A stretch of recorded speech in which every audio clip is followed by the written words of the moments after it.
Taib, bismillahirrahmanirrahim. Alhamdulillahirabbil alamin wa bihi nasta'in wa ala umuri dunya waddin. Wassalatu wassalamu ala asyrafil anbiya'i wal mursalin sayyidina wa nabiyyina wa syafi'ina Muhammadin wa ala alihi wa ashabihi wa man tabi'ahum bi ihsanin ila yaumiddin. Amma ba'd. Allahumma anfa'na bima 'allamtana wa 'allimna ma yanfa'una wa zidna ilman ya rabbal alamin. Ikhwan fiddin, azzani Allahu wa iyyakum jami'an. Alhamdulillah ta'ala, pada kesempatan kali ini insyaallah ta'ala dengan izin dan taufik dari Allah Subhanahu wa taala, kita akan mulai membaca sebuah kitab dalam bidang ilmu mustalahul hadis. Sebuah kitab yang berjudul Taisir Mustalahil Hadis. Taisir Mustalahil Hadis. Kitab ini merupakan sebuah kitab level dasar dalam bidang mustalahul hadis yang disusun oleh Fadilatul Dr. Mahmud At-Tahan rahimahullahu taala. Beliau adalah seorang ulama yang berkebangsaan Suriah. Beliau lahir di Al-Halab, maka beliau dikenal dengan nama Abu Hafs Al-Halabi. Rahimahullahu taala. Beliau wafat beberapa waktu yang lalu, tidak lama. Beliau rahimahullah menyusun kitab ini ketika beliau menjabat sebagai guru di Jamiatul Imam di Al-Madinah Al-Munawwarah. Jadi beliau ketika menjabat menjadi guru di sana di mata kuliah Mustalahul Hadis di Jamiatul Imam, waktu itu kurikulumnya adalah 3 kitab yang dipakai. Yang pertama adalah kitab Ulumul Hadis atau lebih dikenal dengan nama Muqaddimah Ibnu Shalah. Itu kurikulum mereka yang pertama. Kemudian yang kedua, mereka pakai kitab At-Taqrib wat Taisir, karangannya Imam An-Nawawi. Kemudian yang ketiga, mereka pakai kitab Tadribur Rawinya Al-Imam As-Suyuti. 3 kitab ini diajarkan di tahun-tahun pertama di Jamiatul Imam, dulunya.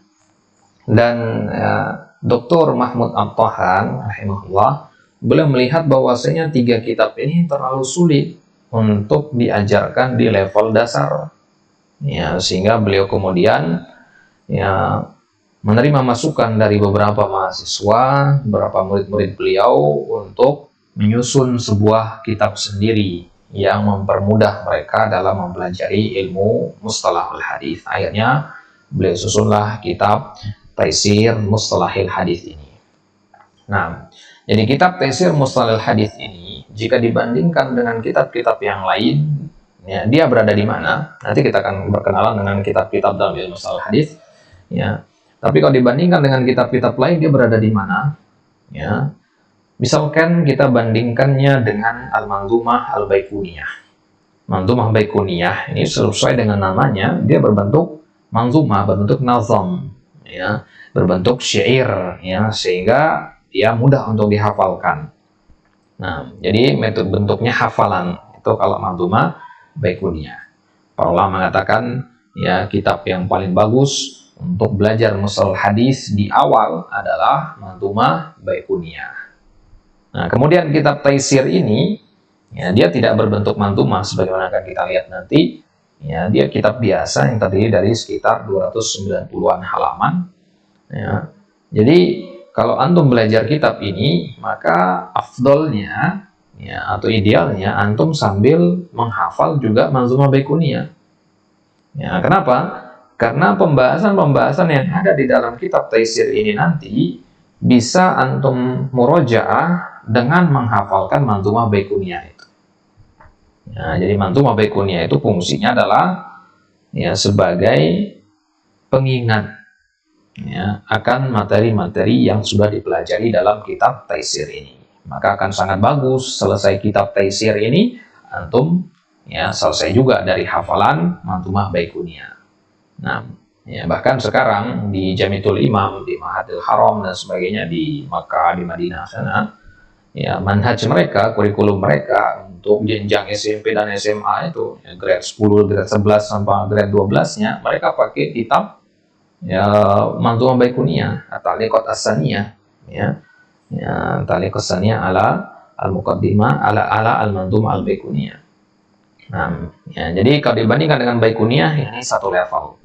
Nah, kemudian kalau dibandingkan dengan Nukhbatul Fikar, ya, Nukhbatul Fikar itu di atasnya kitab ini. Ya, Nukhbatul Fikarnya Ibnu Hajar. Ya, kemudian di atasnya Nukhbatul Fikar ada Tadribur Rawi. Ya, di atas Tadribur Rawi ada kitab Al-Ilal. Ya, jadi tahapan kita belajar ilmu mustalah hadis, Manzumah Baiquniyah untuk hafalannya, kemudian Taisir ini untuk pemahamannya. Ya, kemudian naik ke level kedua, ya, belajar kitab Nukhbatul Fikar dengan syarahnya Qasdus Sukar misalkan. Ya, kemudian naik ke level yang ketiga, belajar kitab Tadribur Rawi. Nah, naik ke level selanjutnya kitab Al-Ilal. Nah, kalau sudah belajar 4 level ini, ya, maka silahkan langsung terjun ke kitab-kitab hadis. Ya, masuk ke kitab-kitab Takhrijul Hadis dan sebagainya. Nah, kitab ini, sebagaimana tadi kita sampaikan, ditulis oleh Dr. Mahmud At-Tohan untuk mempermudah para tulab. Ya, kitab ini sudah dicetak berkali-kali. Ya, cetakan yang kita pakai ini PDF-nya nanti kita share. PDF-nya ini ya adalah cetakan yang ke-10. Ya, kitab ini sudah lebih dari 30 tahun dipakai. Ya, di banyak sekali kampus-kampus di Mekah, di Madinah, di Jazirah Arab secara umum, dan di kampus-kampus di negara-negara Islam lainnya.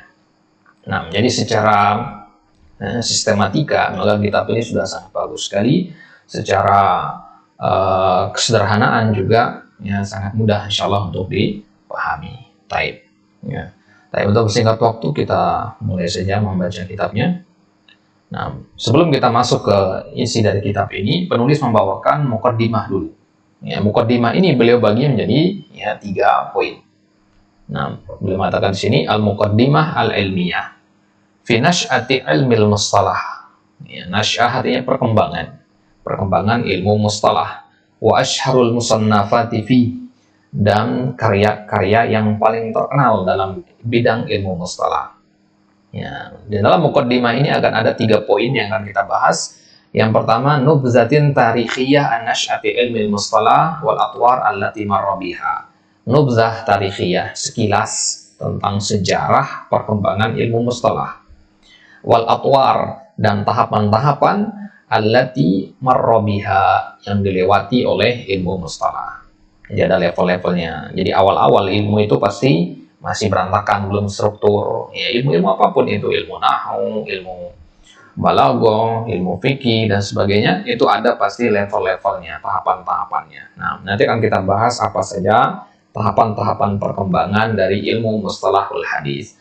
Kemudian yang kedua, insya Allah nanti kita akan bahas ya, asyharul musannafat fi ilmil mustalah. Apa saja karya-karya di dalam bidang ilmu mustalahul hadis.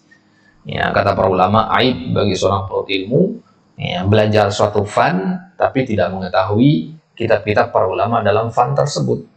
Nah, jadi antum harus tahu, minimal tahu judulnya, tahu gambaran ringkas tentang kitab itu. Ya, nggak harus punya. Kalau bisa punya tentu lebih afdal lagi. Ya, tapi harus kita berkenalan dengan kitab-kitab di fan tersebut. Antum belajar fikih harus tahu kitab-kitab fikih. Ya, antum belajar hadis, antum harus tahu apa saja kitab-kitab rujukan dalam pelajaran hadis dan seterusnya. Kemudian poin yang ketiga, nanti kita akan pelajari ta'rifat awaliyah, pengertian-pengertian dasar. Nanti akan ada pengertian apa itu hadis, apa itu khabar, apa itu asar dan seterusnya. Baik. Ya, kita mulai dari poin yang pertama, yaitu sekilas tentang sejarah perkembangan ilmu mustalah dan tahapan-tahapan yang dilewatinya. Ya, pembahasan ini tidak terlalu penting sebenarnya ya. Nah, jadi ya bisa kita baca dengan cepat. Nah, yulahidul bahithul mutafahhisu annal ususa wal arkanul asasiyata li ilmi riwayah. Yulahid ya, memperhatikan, al-bahis ya, seorang peneliti, al-mutafahhis yang dia adalah orang yang spesialisasinya di bidang hadis, dia atau mereka memperhatikan bahwasanya al-usus, pondasi-pondasi, wal arkanul asasiyah, rukun-rukun yang paling fundamental, li ilmi riwayah, dalam ilmu riwayah, wa naqlil akhbar, dan dalam penukilan khabar-khabar, maujudatun fil kitabil aziz was sunnatin nabawiyah. ada di dalam Al-Quran dan di dalam Sunnah. Ya, artinya bahwasanya Al-Quran dan Sunnah mengajarkan kepada kita gimana cara atau apa aturan dalam menukil khobar. Contohnya, Al-Quran sudah mengatakan, ya ayyuhalladzina amanu in ja'akum fasiqun binaba'in fatabayyanu. Nah, ini aturan dalam Al-Quran. Mengajarkan kepada kita, kalau kita ingin mengambil suatu berita, harus kita konfirmasi dulu kesahihan berita tersebut. Dengan kata lain, harus tabayyun dulu. Nah, ya, ini yang dimaksud tadi, bahwasanya para peneliti memperhatikan bahwasanya di dalam Al-Quran ternyata sudah diletakkan dasar-dasar, ya, dasar-dasar pondasi untuk bagaimana kita menukil khabar. Ya. Wajah fis sunnah, begitu juga di dalam hadis. Nabi SAW mengatakan, naddarallahu imra'an sami'a minna syai'an faballaghahu kama sami', farubba muballagin aw amin sami'in. Naddarallahu imra'an.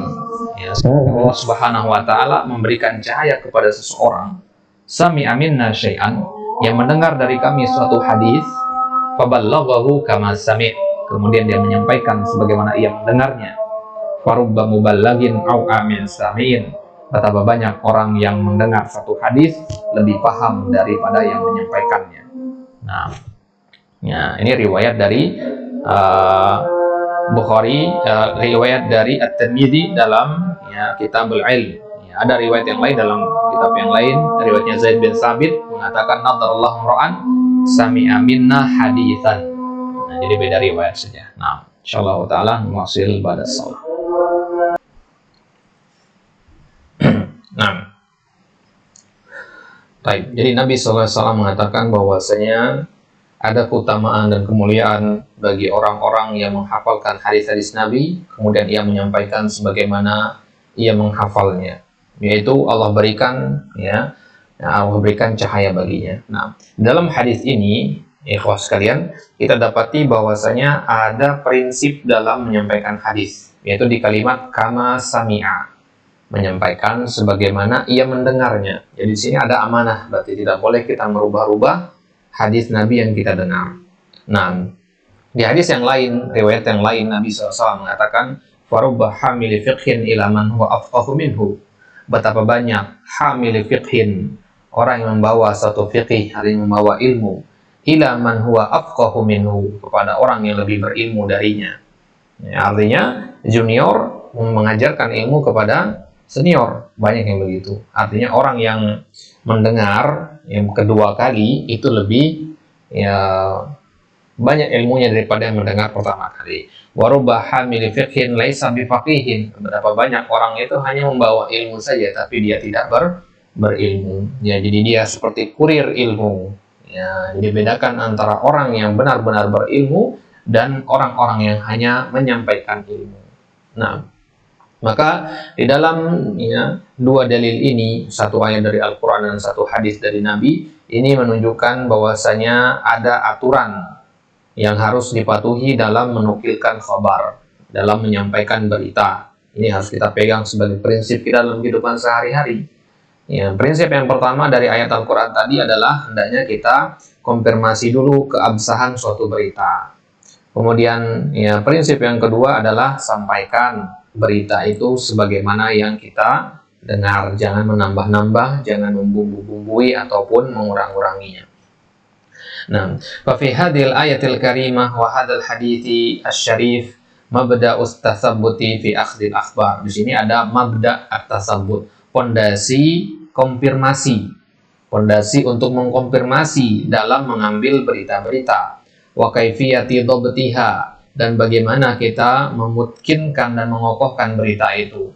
Bagaimana caranya? Bil intibahi laha, dengan memperhatikannya, wa wa'iha, dan memahaminya, baru kemudian disampaikan. Ya, jadi berita yang datang kepada kita jangan langsung dinukilkan, jangan langsung disampaikan kepada orang lain, tapi pahami dulu, ya, dengan baik, baru kemudian sampaikan kepada orang lain. Wa tadqiq, dan juga hendaknya harus tadqiq, ya, harus terperinci fi naqliha lil akharin, ketika menukilkannya kepada orang lain. Wa imtithalan li amrillah ta'ala wa rasulih sallallahu alaihi wasallam, dan, ya, Karena memang itulah perintah, karena bentuk ketaatan kita kepada perintah Allah dan perintah Rasulnya Sallallahu Alaihi Wasallam. Faqad kana sahabatu radhiyallahu anhum yatathabbatuna fi naqlil akhbari wa qabuliha. Para sahabat itu mereka konfirmasi dulu dalam menukilkan berita-berita dan menerima berita-berita. Wala siyama idza syakku fi sidqin naqil laha. Apalagi kalau mereka itu meragukan kejujuran orang yang menukilkannya. Fadhahara bina'an ala hadha mawdu'ul inayah bil isnadi wa qimatiha fi qabuli al-akhbari aw raddiha. Maka ya dari berdasarkan pembahasan dari dua ayat, ya, satu ayat dan satu hadis tadi, ya, muncullah al-inayah bil isnad, perhatian para ulama terhadap masalah sanad, wa qimatiha, dan betapa berharganya sanad itu dalam qabulil akhbar, dalam menyampaikan, dalam menerima berita ataupun menolaknya. Ya, para ulama mengatakan al-isnadu minad din, sanad itu bagian dari agama. Ya, ya jadi kenapa dikatakan bagian dari agama? Karena agama itu diambil dengan jalur periwayatan. Ya, mengambil dari jalur periwayatan, sehingga jalur periwayatan ini harus dipastikan kesahihannya. Faqad jaa ya fi muqaddimati sahih Muslim Ibnu Sirin. Ya. Di dalam muqaddimah Sahih Muslim, muqaddimah Sahih Muslim ini bagus antum untuk baca. Di situ ada dasar-dasar yang ditulis oleh Imam Muslim berkaitan dengan ilmu mustalahul hadis. Nah, jadi kitab ini, kitab Sahih Muslim, selain berisi kumpulan hadis-hadis Nabi, di situ juga ada muqaddimah yang ditulis beberapa halaman di situ, yang dasar-dasar dalam ilmu mustalahul hadis. Di situ Imam Muslim menukilkan ucapan Ibnu Sirin. Ibnu Sirin mengatakan lam yakunu yas'aluna 'anil isnad. Falamma waqatil fitnatu qalu sammu lana rijalakum wa yunzaru ila ahli sunnah fa yu'khadhu hadithuhum, ya, wa yunzaru ila ahli bidah fa la yu'khadhu hadithuhum. Dulu orang-orang itu mereka nggak pernah menanyakan tentang sanad. Nah, maka ketika terjadi fitnah barulah mereka katakan, baru mereka berpegang kepada sanad. Nah, ini yang terjadi teman sekarang. Banyak orang bilang, kalian ini ya salafi ini ya nggak bisa ngabisin waktu aja ngafal hadis, ngafal sanad sebagainya, ngafal nama-nama orang. Ya, ketika terjadi fitnah, barulah ya akan terasa betapa pentingnya sanad itu. Nah, ketika terjadi fitnah, orang-orang itu di zamannya Ibnu Sirin mengatakan sammulana rijalakum, sebutkan kepada kami nama rijal-rijal kalian, sanadnya maksudnya. Wa yunzaru ila ahli sunnah, dan lihatlah kepada ahli sunnah, dan ambil hadis mereka. Wa yunzar ila ahli bidah, dan lihat kepada ahli bidah, jangan ambil hadis mereka. Wa bina'an ala anna al-khabara la yuqbalu illa ba'da ma'rifati sanadi. Dan berdasarkan bahwasanya berita itu tidak akan diterima kecuali setelah kita mengenal sanadnya, faqad dhahara ilmul jarh wa ta'dil, maka muncullah yang namanya ilmu jarh wa ta'dil. Jarh wa ta'dil ini bagian dari ilmu hadis. Nah, ilmu hadis itu ada banyak ya. Ilmu hadis itu ada banyak, sebagaimana ulumul Quran. Ulumul Quran di bawahnya ada ilmu tafsir, ada usul tafsir, ada ilmu sababun nuzul, ya, ada ilmu al-qiraat, ada ilmu tajwid dan sebagainya. Maka dalam ilmu hadis juga ada ya, cabang-cabangnya. Ilmu hadis diantaranya adalah ilmu al-jarh wa ta'dil, ilmu mustalah hadis, ilmu al-ilal, ilmu rijal dan sebagainya. Wal kalam ala ruwat, ya, begitu juga ada ya muncul ucapan-ucapan ya mengomentari tentang para perawi. Ar-ruwat itu jamak dari rawi. Wa ma'rifatil muttasil awil munqati' minal asanid, muncul juga pembahasan tentang pentingnya mengenali hadis-hadis yang muttasil dan hadis-hadis yang munqati', ya, nyambung dan yang terputus sanadnya. Wa ma'rifatil ilalil khafiyah, juga pentingnya pembahasan tentang bagaimana kita membedakan al-ilal al-khafiyah. Al-ilal itu jamak dari illah. Illah itu artinya sesuatu yang mengurangi kredibilitas hadis. Nah, sesuatu yang mengurangi kredibilitas hadis. Bahasa kita al-illah itu adalah penyakit hadis, penyakit yang samar, yang tidak kelihatan kecuali oleh orang-orang yang belajar ilmu hadis. Wa dhaharul kalamu fi ba'dir ruwat lakin ala qillah liqillatir ruwatil majruhin fi awalil amr. Ya, di zamannya Ibnu Sirin dulu muncul ya pembahasan-pembahasan, komentar-komentar tentang para perawi. Tetapi sedikit. Kenapa? Karena sedikit para perawi di zaman itu yang bermasalah gitu. Ya, secara umum nggak perlu disebutkan gitu. Ya, setelah zamannya Ibnu Sirin itu baru mulai bermunculan para pendusta, orang-orang yang suka bikin hadis-hadis maudhu sebagainya. Nah, Tsumma tawassa'al ulama fi dzalika, kemudian ilmu ini diluaskan lagi sama para ulama, tidak hanya ilmu jarh wa ta'dil saja, hatta dhahara al-bahthu fi 'ulumin katsirah tata'allaqu bil hadits min nahiyati dhabtihi wa kayfiyati tahammulihi wa ada'ihi. Muncul ilmu-ilmu yang berkaitan dengan hadis, ilmu yang banyak sekali. Di antaranya ada ilmu yang berkaitan dengan dari sisi dhabt dan kaifiyah tahammul.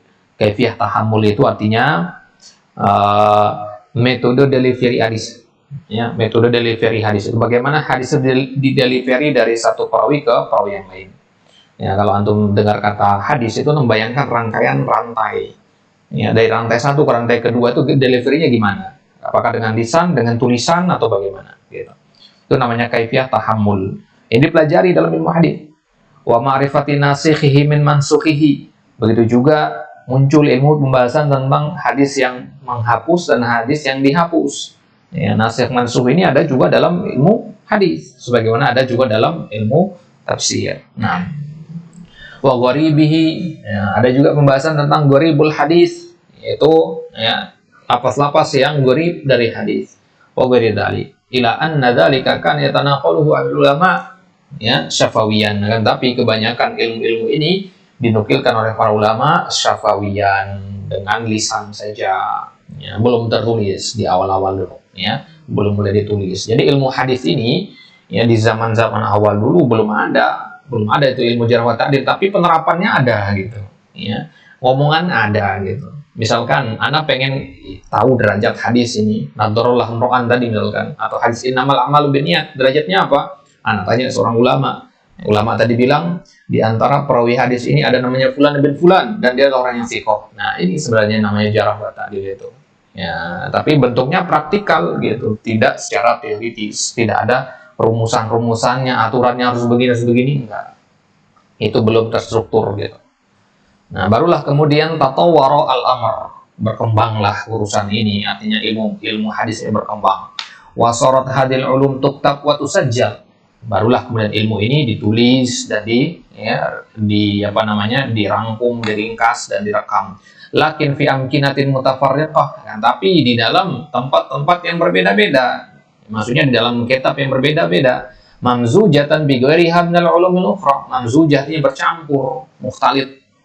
Ya. Jadi ilmu hadis ini masih kecampur sama ilmu tafsir, ya, ilmu tauhid dan sebagainya, ilmu fikih gitu. Kalian ilmu usul contohnya bercampur dengan ilmu usul fikih, wa ilmu fikih bercampur dengan ilmu fikih, dan ilmu hadis secara umum. Contohnya misalkan kitab Ar-Risalah. Kita katakan kan Ar-Risalah ini adalah kitab pertama dalam bidang usul fikih, tapi di dalamnya juga ada dasar-dasar mustalah hadis atau ilmu hadis gitu. Ya, makanya dikatakan kitab Ar-Risalah ini sulit. Kenapa? Karena dia yang pertama kali meletakkan dasar-dasar untuk ya ilmu-ilmu itu. Jadi ilmu mustalah hadis dasarnya di kitab Ar-Risalah, ilmu usul fikih dasarnya di Ar-Risalah gitu. Ya, ilmu fikih apalagi gitu.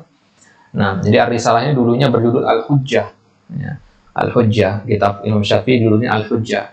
Itu kitab pertama dia susun Al-Hujjah ini. Kemudian ya, dia awalnya adalah kitab fikih, kemudian beliau luaskan jadi kitab yang mencakup juga pembahasan mustalah hadis, usul fikih dan lainnya. Nah, kemudian beliau nama Ar-Risalah. Baru setelahnya beliau menyusun kitab Al-Um. Ya, kedua-duanya adalah kitabnya Imam Syafi'i. Nah, jadi kalau ditanyakan ya siapa peletak dasar ilmu mustalah hadis, maka kita katakan Al-Imam Syafi'i. Cuman masih kecampur gitu sama ilmu-ilmu yang lain. Nah, wa akhiran lamma nabajatil ulum.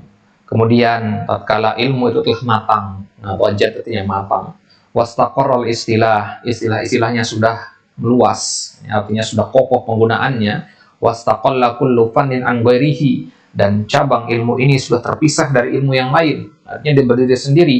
Wadzalika fil qarnir rabi' al-hijri, itu terjadi pada abad keempat.